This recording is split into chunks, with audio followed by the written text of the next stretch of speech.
Let's look at example number 21 in section 4.2. It says you draw 2 cards from a standard deck of 52 cards without replacing the first one before drawing the second. Are the outcomes on the 2 cards independent, and why?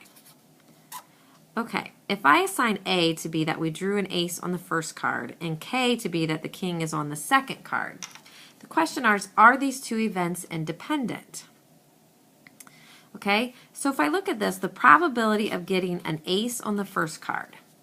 Well, the probability of getting an ace on the first card, we know there's 4 aces in a standard deck of cards that has 52 cards. 4 out of 52, right? The probability of getting a king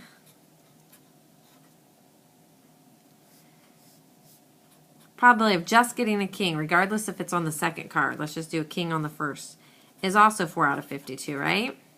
But the probability of getting a king on the second draw, given we had the ace on the first draw, okay, because this is without replacement, this is key here, right? This changes whether they're independent or dependent. Because we don't, this A is meaning we took an ace out on the first card and we don't put it back, so you kept it, okay? Let's say Susie took the ace and she was being stingy, so she kept the card. Well, now we only have 51 cards, correct? And in those 51 cards, there's still 4 kings. So what happened is this event happening, this conditional given, changed the probability, okay? And that's because it was without replacement. Think about it. If it was with replacement, this is not part of this problem. I just want to show you all. If it was with replacement, the probability of king, just the probability of drawing a king out of a deck of cards, 4 out of 52. If this is with replacement, meaning we put the card back, Susie didn't keep the card, she put the ace back, there's still 52 cards, right? So these 2 probabilities stay the same. If this condition does not change the probability, these 2 events are independent. Because without replacement you keep the card, it changes the probability. This makes these 2 events dependent. So the answer to part A, are the outcomes independent? The answer is no, and that's because these 2 probabilities are different. The event of keeping the first card changed the probability of getting a king. That makes them dependent. If it stays the same, they would have been independent. Okay? All right, now let's look at part B here. Find the probability of an ace on the first and king on the second. Okay? So the and is our multiplication rule, right? Probability of ace times probability of king. Now here's the little trick. If they're independent, this will be our formula. But when they're dependent, we have to say given this first event. Okay? When they're dependent, if it's independent, it's just probability of ace times probability of king. If they're dependent, we have to say given.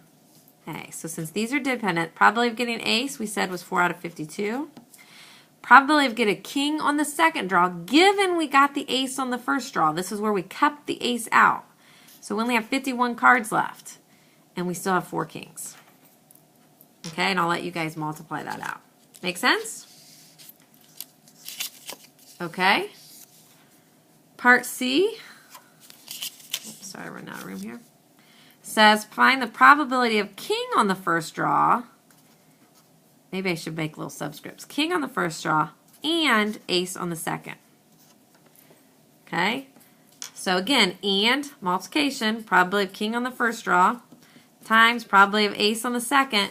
Because it's dependent, we have to say given this event here, king on the first.